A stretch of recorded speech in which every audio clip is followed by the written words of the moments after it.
Hello, everyone. I hope everyone's having a good Tuesday. I think today's Tuesday. Yes. I'm still in New York here, and I thought I'd give you an update since I've just been around a few hundred emergency medicine physicians who practice around the country and give you kind of this overall update about COVID and answering some of your questions. And I'd like to start off by saying that I don't think I think I have the right crew here, and that the world is not coming to an end, and this shall pass. But there are some really important things to think about, and this is a real learning experience on many fronts here. I think I'm going to go through a few really important areas.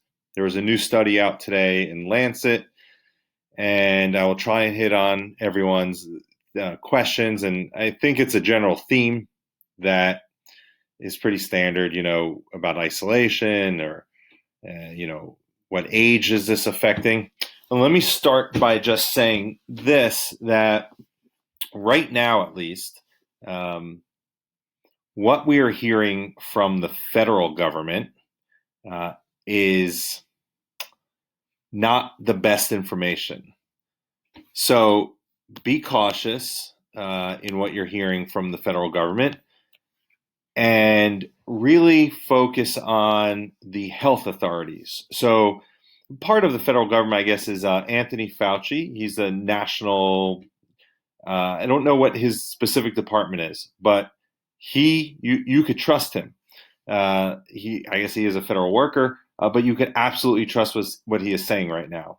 He is right on. Most of the stuff coming out of the CDC website is pretty good right now, and probably local and state health authorities are giving out pretty good information as well. All right, so I think you just need to make sure that you limit. I'll leave it at that. All right, the next big question, or kind of at the center of this, is that the numbers that we're working with here in the United States are not reliable because there's very little testing going on here in the United States. And someone commented on this, and then Ari chimed in, and he's exactly right in that the ER doctors, it's not up to them to test. They would probably be testing everyone. Tests are, first of all, people just started testing within the last week, and tests need to get approved, usually by the Department of Health in the local areas, and then those samples need to get sent out. So that's the current testing situation in the United States, and I'm pretty sure that this is throughout the entire United States. When I talk to any ER doctor, it is a real challenge to test. They're not testing anyone who's been exposed. They're not testing anyone who may be asymptomatic.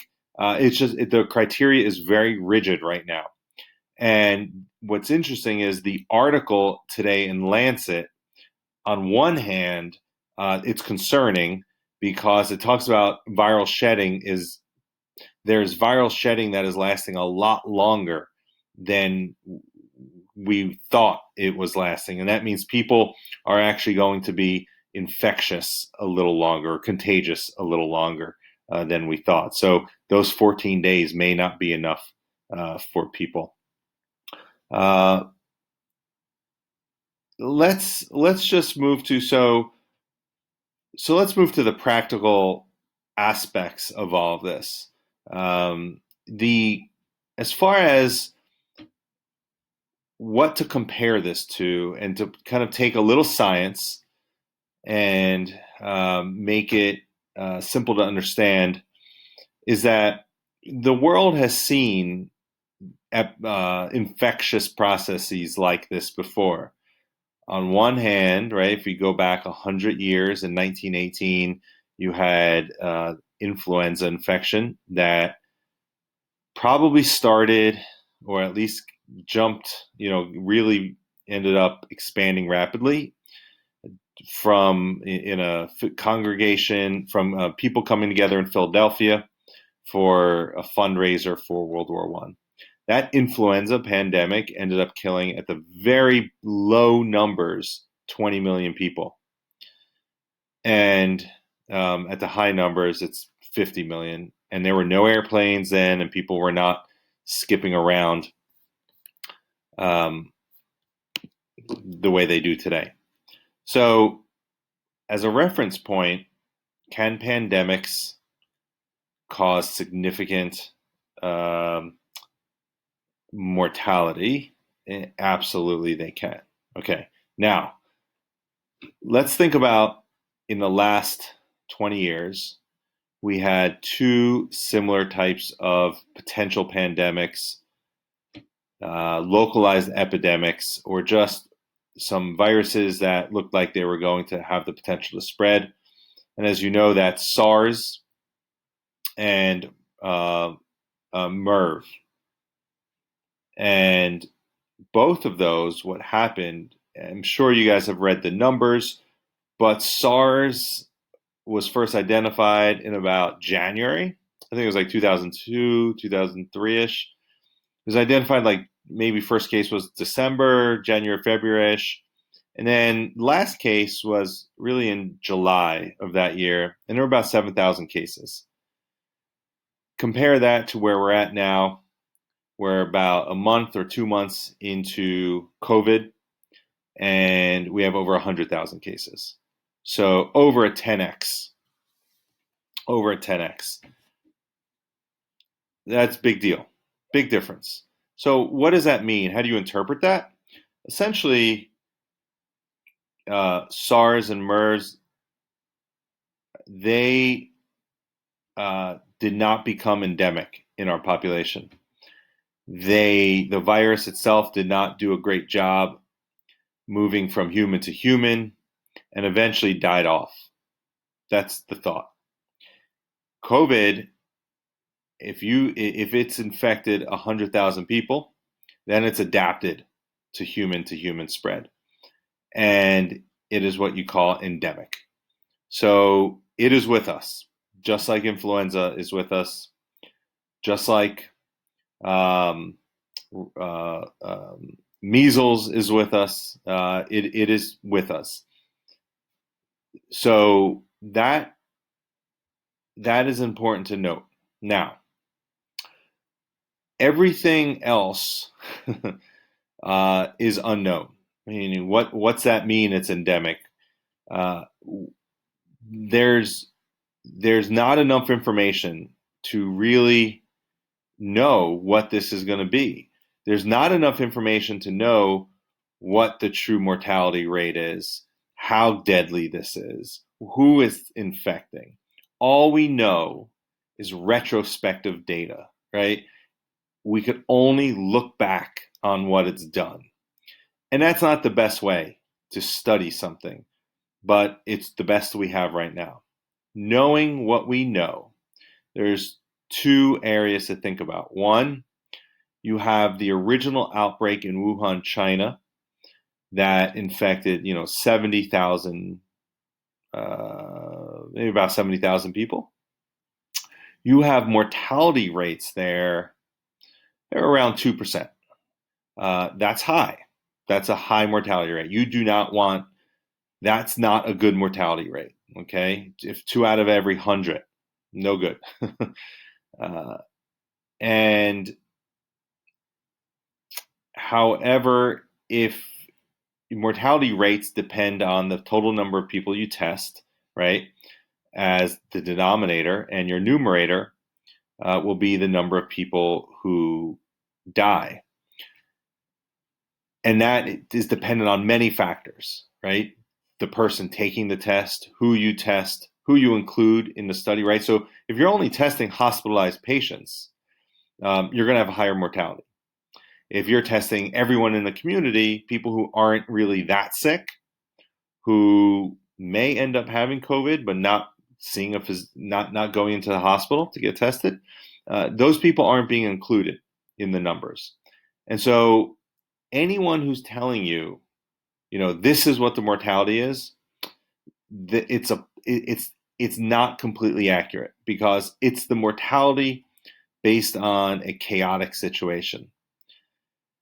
If you look at the South Korean data, in South Korea, they went around and they were testing the community as well as hospitalized patients. So their denominator was much higher. And in South Korea, the mortality rate was 0.2% better. But remember, in general, influenza has a 0.1% mortality rate. So we're still double the mortality rate. Even in our best case scenario of the data we know, we are at least a double the mortality rate of your run-of-the-mill influenza.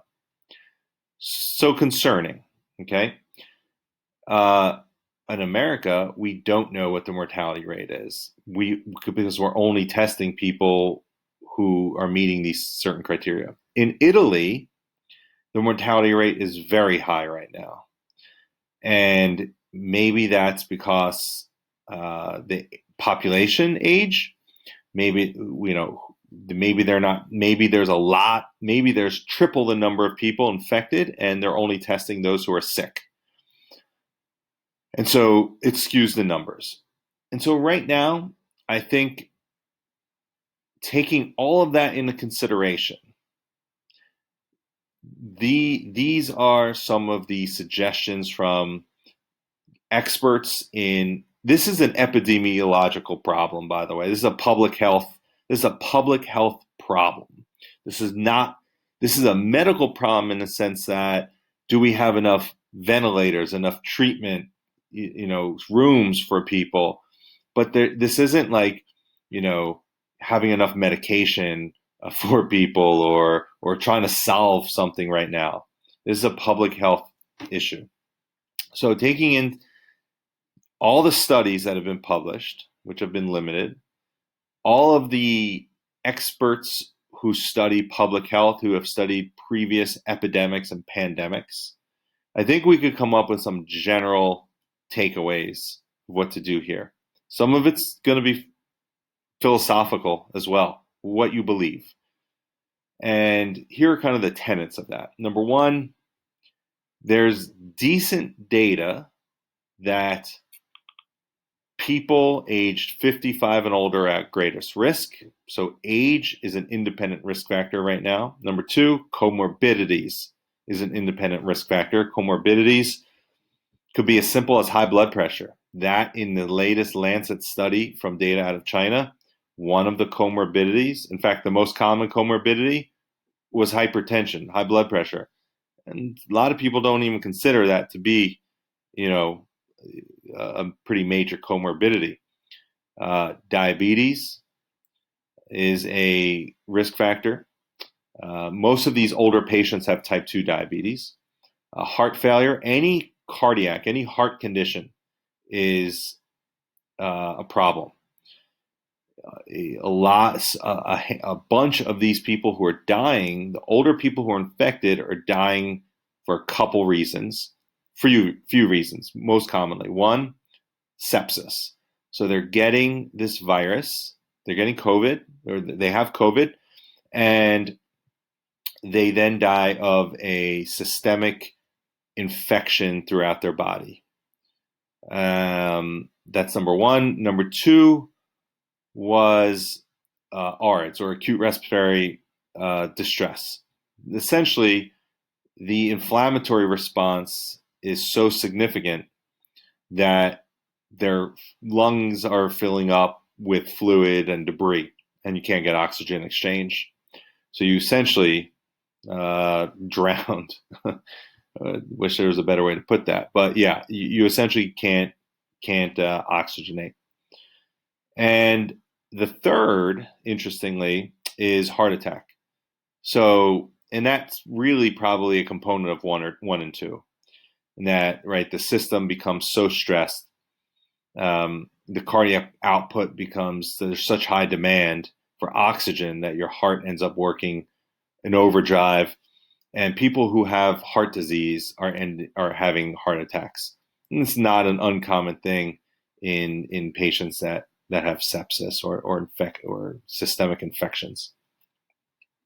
So these independent risk factors, and so what do we do, right? Because pretty much we range from maybe 20 to about 55 in this organization, and most of us are probably clustered in the 30s, let's say, right? That's probably the average age here. And what do you tell your friends? What do you tell your family? And there's two ways to think about this. On one hand, right, if we take the approach of the best public health theories and philosophies, then what we do is any person aged 50 and older, you limit your association outside of your house. You isolate yourself. You quarantine yourself. You just don't want exposure. If I told you that 2 out of every 100 times you're out in a crowd, presuming that right you have a certain prevalence rate, which there's probably a lot more people infected than we know, or maybe it's 2 in every 200. I don't know. Those risks are a little concerning with the data we know now. So if you're 50 and older and you want to take the most purest position here, you should absolutely avoid public places with lots of people. You should distance yourself from all people, and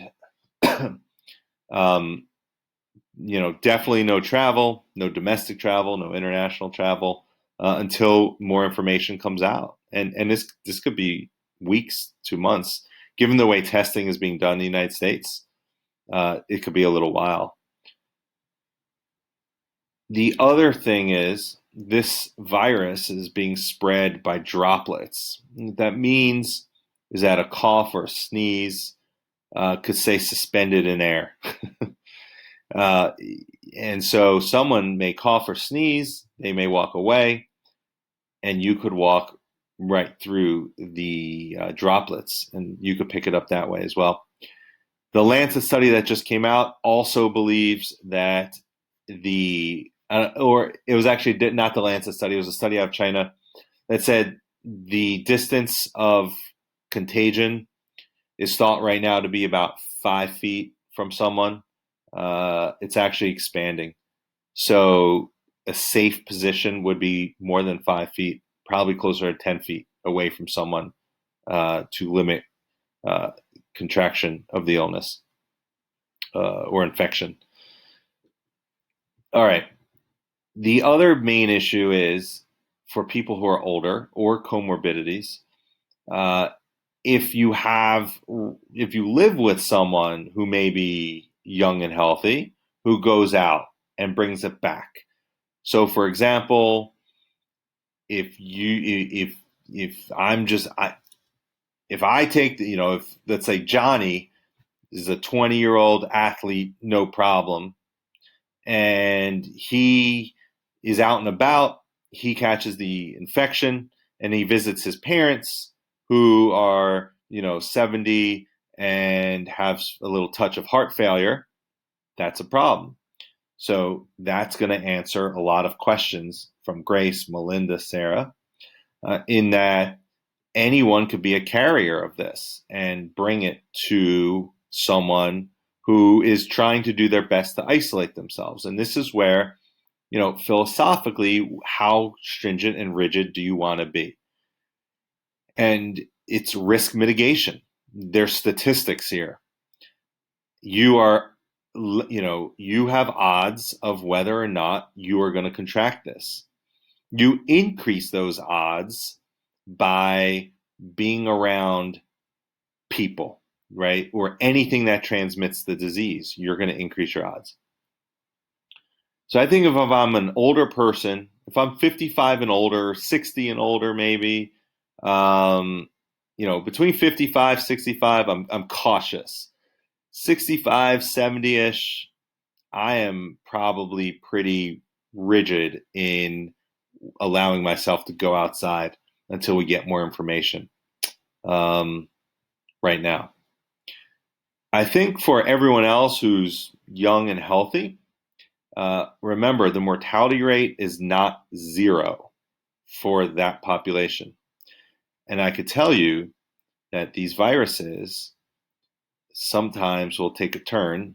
Influenza H1N1 2009, lots of middle aged, healthy men died right in front of me. And I'm sure many others who are on this channel here, there was nothing you could do. They came down with the acute respiratory distress syndrome, young, healthy men, women. Um, and you couldn't believe what was happening. Right now for COVID, the current data we have is telling us that young, healthy men and women, by the way, this is a predilection for men. So I'm just gonna say that I'm gonna talk men mostly here, but it doesn't mean that it can't be harmful in women. It is, but it's just from the data we have, there's more men. The majority are men that are being infected and dying. So uh, young, healthy men, 20, 30, 40-year-old men are being infected, and then the majority are surviving. It's not zero. Everyone asks about the medical doctor from China and two of his ophthalmology colleagues.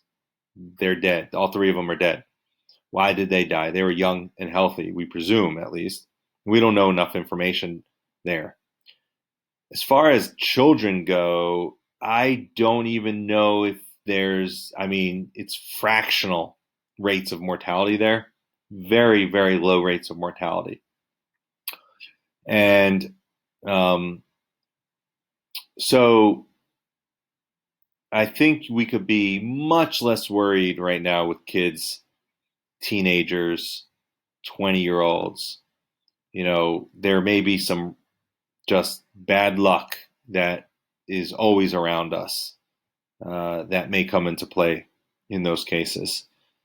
Uh, and then there's the other side of the coin, kind of philosophically, if this virus is endemic in our population, then you're not, unless you want to remain isolated until a vaccine or some type of medical intervention is created, that would be then the next logical time to leave your house.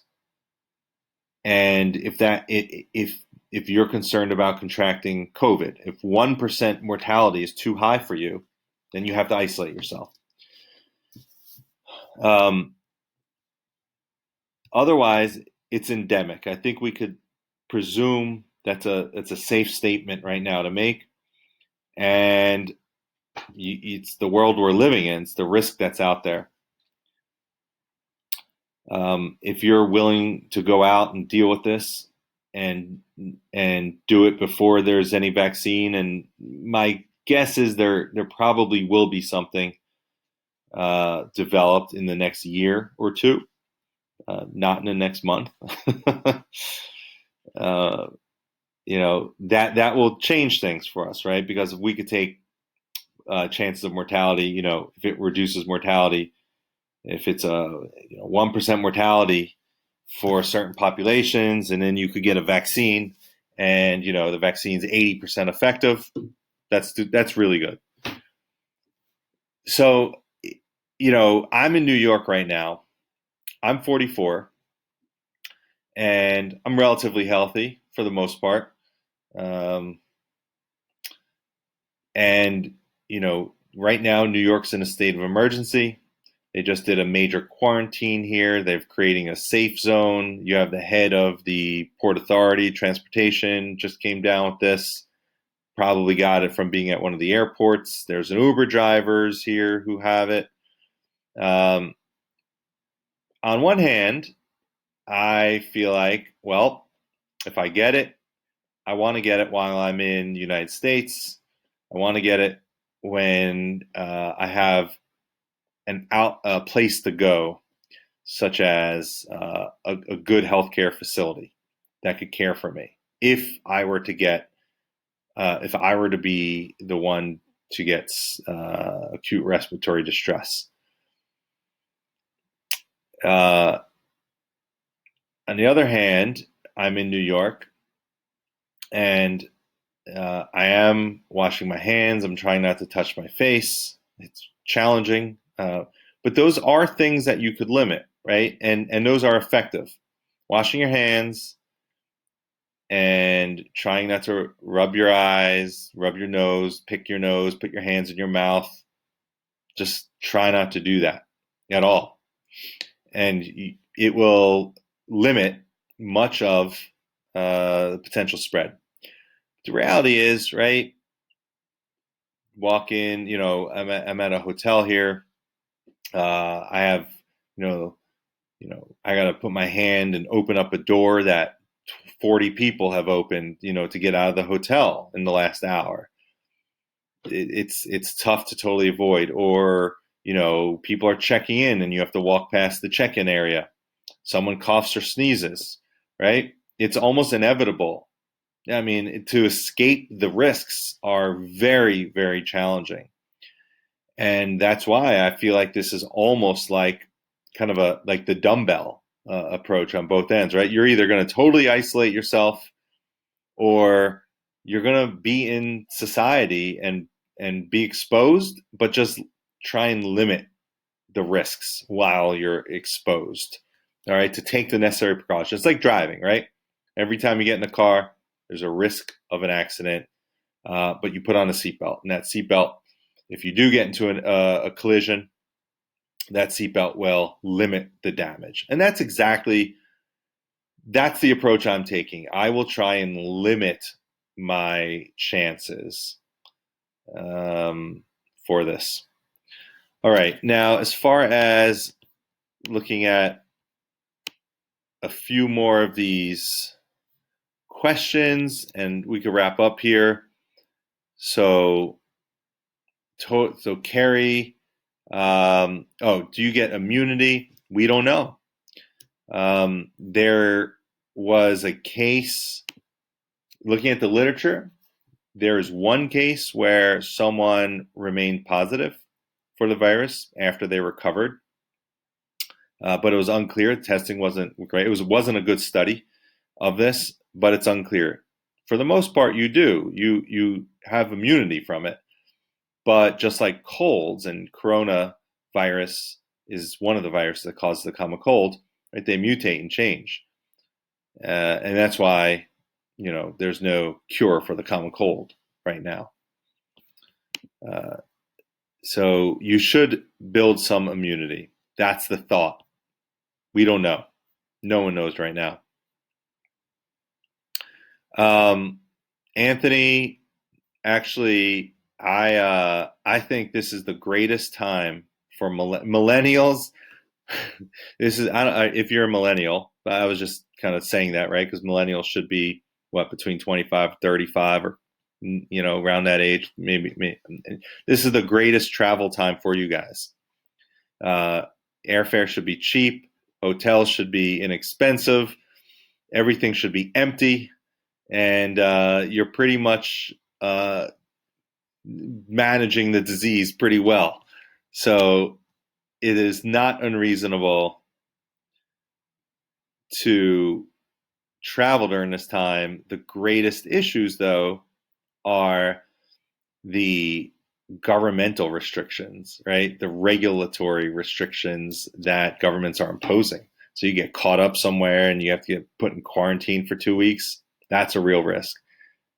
Could be fun, could learn about yourself, but that's a real risk. I would buy trip insurance right now. I could, what we're seeing here as far as closures, that's actually a really good point. Schools are, I believe that in the United States, within the next 2 weeks, we will see school closures across the country. Conferences, pretty much every major conference is canceled. I just, SEMPA, conference that we're going to in a week or so, just got canceled. There's a list of about 20 major medical conferences that are canceled. And a lot of that's because they don't want clinicians out traveling being exposed, because they're going to need the personnel. I was going to a testing conference in San Diego in the end of March. That is now canceled. They're trying to do it virtually. Major companies have canceled travel. And so we're in probably the third inning in this thing. Third inning, I think. Second, third inning, 9-inning game. If you believe that this is exponential growth, which it has been in Italy, it was in China. Supposedly it's coming down now. It was in South Korea. I haven't looked at the data today in South Korea. I believe we are over. They may be over the hump in South Korea. They may be on the decline as far as new cases go. In America, I cannot fathom that we are on any decline yet. I think we are just on the beginning of the upward trajectory here. So if we have 250, we'll be in the thousands by next week easily. We probably already are, again, right? It's because we're not testing. So you only confirm what you test. We only know what we test.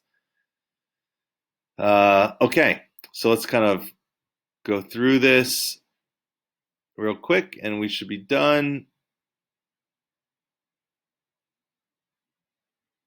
Latency of the virus on surfaces.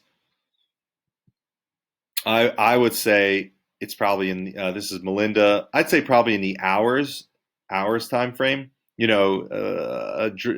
Viruses like hepatitis C, they could actually last on inanimate objects or doorknobs and things like that for a little longer than that, even up to I believe it was like a day or even 2 days potentially. But I think just a few hours. But again, at any time, at intervals, wash your hands at intervals during the day. Pre-existing conditions, I covered that. If you choose to wear a mask, what is proper mask use? 99% of people out there have no idea how to use the mask. The masks are totally, essentially useless. If you are going to have a mask, remember this is a droplet. This virus comes in droplets, so you need something that will filter out droplets, right? Droplets there are certain microns. I think they're like 5 microns. We have an image in Rosh review you could look at that talks about this. And you need an N95 respirator mask, right? So you need to filter out the droplets, and it needs to be sealed over your nose and mouth tightly because it's a droplet, right? So those surgical masks that people are wearing, I don't know if they're worthless, but they're probably not doing anything. All right, they're just So you need a proper fitting N95 mask. In fact, theoretically, when we work in hospitals, it's one of the things we do during our training. We do N95 mask testing and fitting. I know when I started residency, I had a mask. I was fitted, and I knew exactly what size that I would use. This was New York City, so we always prepared for disasters. And I had my go-to mask, right? If I needed it, I would say I need this size, and I'd be given that size. So I would say right now there's no masks out there, and health professionals, no person outside in public should be wearing a mask. If you have symptoms, you should be in your house, isolated. And if you're that concerned about getting it, stay home. And let the people who are putting their lives on the lines get the protections that they need. So that's my take on that. Lisa, yeah, you're young, your daughter's young. Not much, yeah. Or your 10-month old, yeah. Not, I think we addressed some of that. Not much to do there. Sarah, I do think that your father is at risk and should be isolated for sure. There are no cases in Michigan as of yesterday, and we are talking right now on March 10th. But there's a very high likelihood that they will be coming. It will arrive in Michigan. Melinda, yes, 76 years old, high blood pressure, 2 risk factors right there. That is concerning, and mortality rates in these populations are too high. They're too high to risk some of this. You're talking 2% and above. That's high. Grace, yeah, very high risk. Your father, he should be completely isolated. Shouldn't be flying on planes right now. Should they rent a car? Yeah. But even though, right, they're renting a car, they need to stay away from people.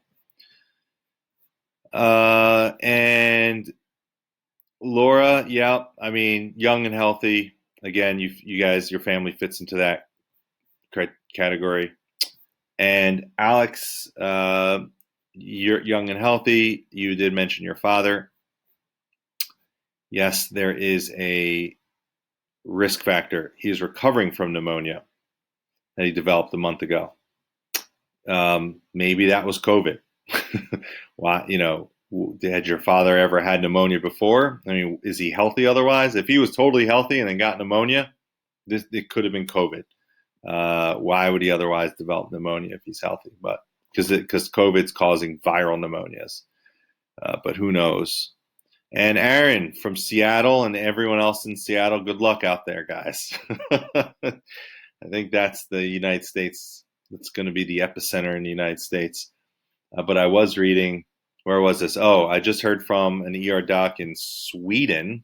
No, yeah, Sweden. They had, oh no, well, 2 things. One, they just had a patient in Sweden who exposed 20 healthcare workers and then ultimately tested positive. That's never good.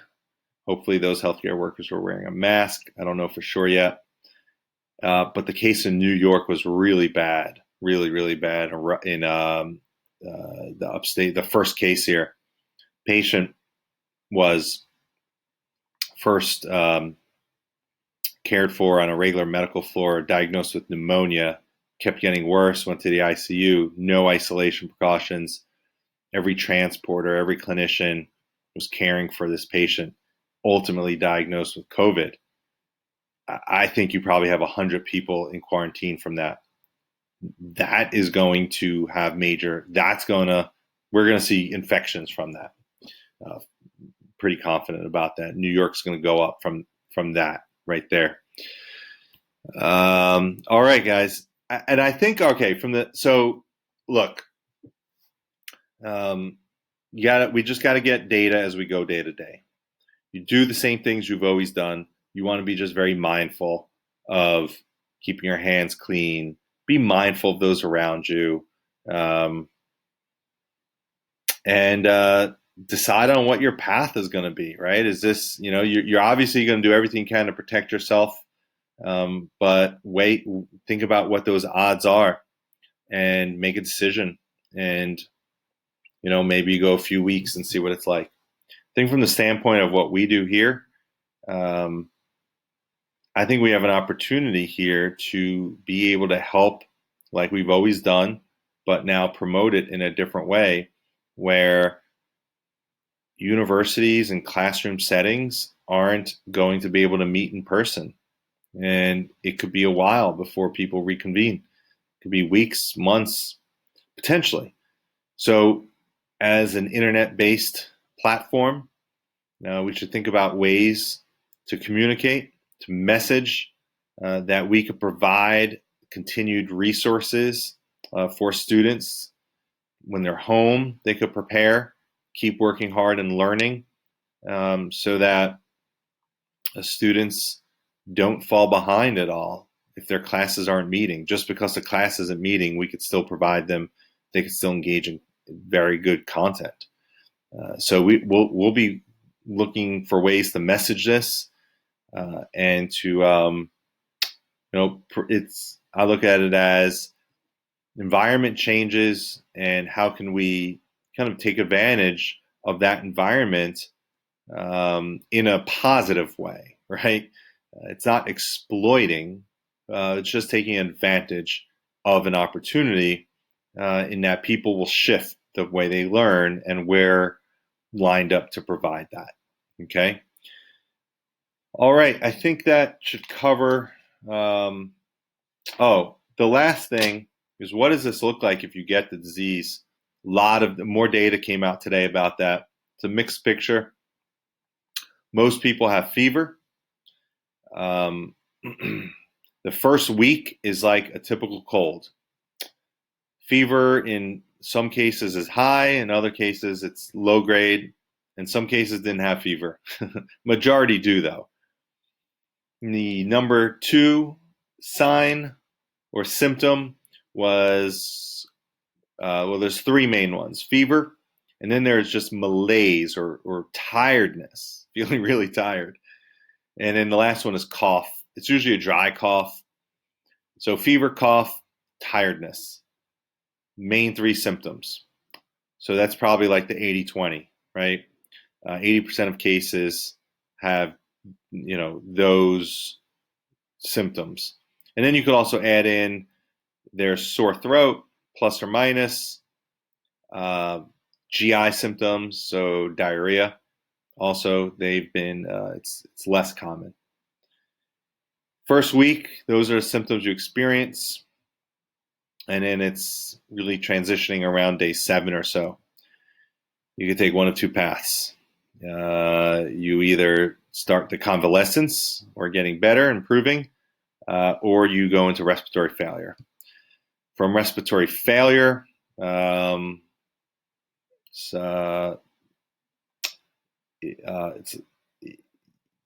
there's whether you recover or not may not be up to medical personnel. It may just be how your body deals with this.